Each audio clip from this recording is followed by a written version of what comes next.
one of the most anticipated events of the fall of every year now is the Jackson International Food and Art Festival. They're coming up on their 6th anniversary of doing this, and there are just so many things that are part of that festival that I can't even begin to tell you, but I've got two people here who can tell you everything about this event, and that is my good friend Dr. Sandra D. and Eduardo Morales, and it is so good to have you both with us here. Yes, thank you. Thank you. We can't really do anything but just bore right into this because the festival has drawn thousands of people downtown, both people who live here and people who come from the outside. Sandra, why do you think this has really taken off as it has? Why? The reason being is because I think people are interested in knowing about other people in the community. By sharing the beautiful cultures that you have to other people in Jackson, or more than Jackson, really, in West Tennessee, it helps you to understand each and every individual, because all of us are different. We are different color, different language, and there's always a beauty in knowing from one another through music, art, and performances like what we have in the festival. Now, Eduardo, you're in full native attire here today, and we're glad to have that. Right. But here's my question: how long have you been involved in the festival? Well, this is kind of important question.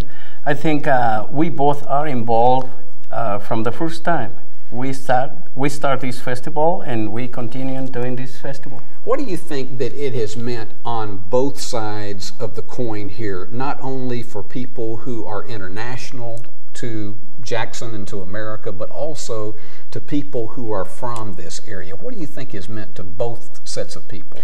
Well, I think it's very important because I'm going to talk a little bit about the mission. You know, the goal of this festival is to embrace all the cultures, and I think it's been very important because we've been embracing.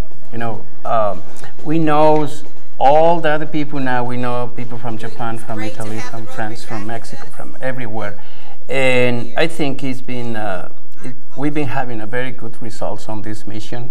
You know, embracing all the cultures, knowing each other, and sharing, like she just mentioned it, you know, the beauty of our cultures, every culture. It's a celebration, really, of the diversity of what we have here in West Tennessee. We have over 100 cultures here, in case people do not know that. And I didn't really know about Eduardo and some of our friends till we were involved in this festival. So this is really a developing friendship amongst us as well. That's the great thing about it, is that it's allowed new friends to be made with each other.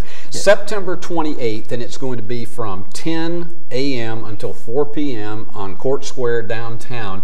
Now, I'm going to come back and talk about some of the things in the festival, but you have an art and poetry contest that you're doing for the 3rd year right now. Tell us about that.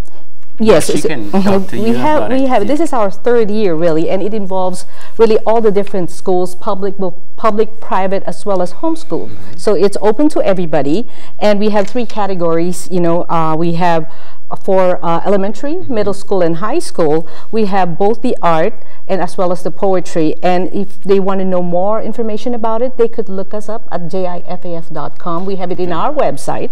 And the different schools are helping us with this. Union University, Jackson State Community College, and of course we have a partnership with Jackson Arts Council with this. So this is a way for children and really adults, right, to know more about their cultural heritage. Now, what is the prize for the essay contest? So for each level, we have, for the first prize is 100, and second prize is 50, and then 25. I guarantee you none of them are going to give that back. No, they won't. Particularly, I know that when I was that age, I didn't care what it was. If you could send me a $1 bill down there, I was happy to get it. So they're basically to do an essay or poetry that reflects on their culture. On their culture, and also, of course, the art portion.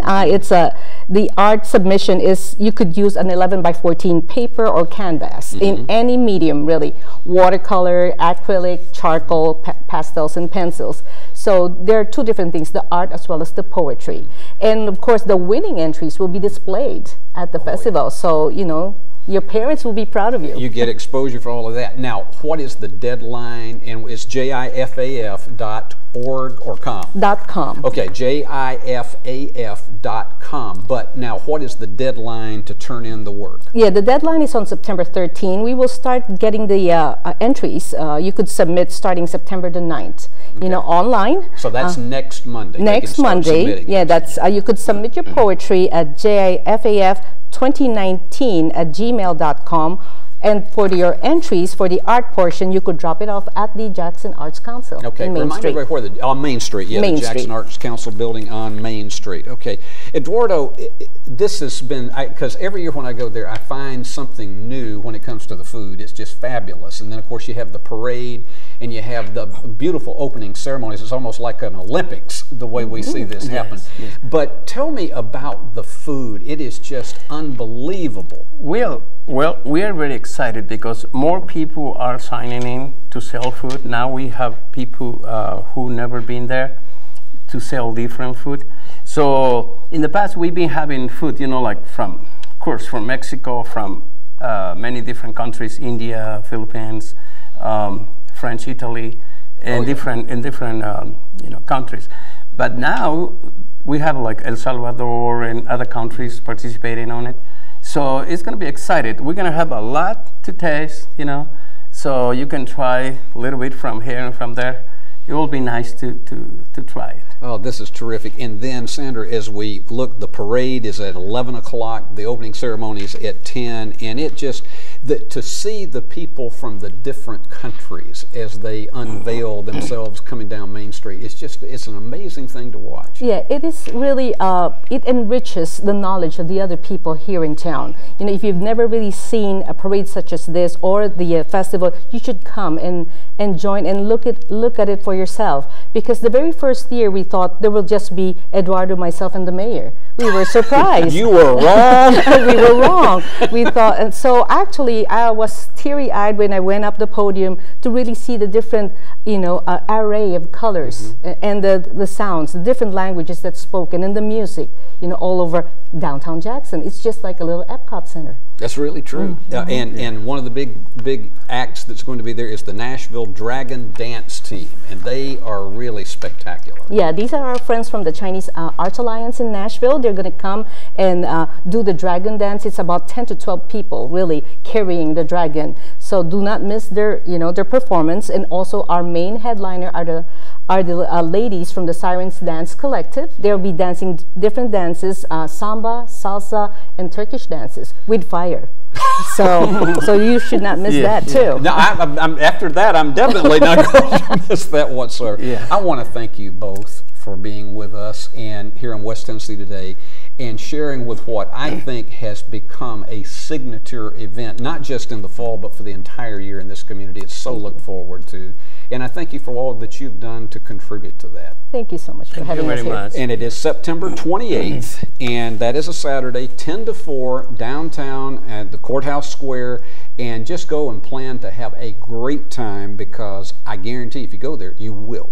Sandra D. and Eduardo Morales.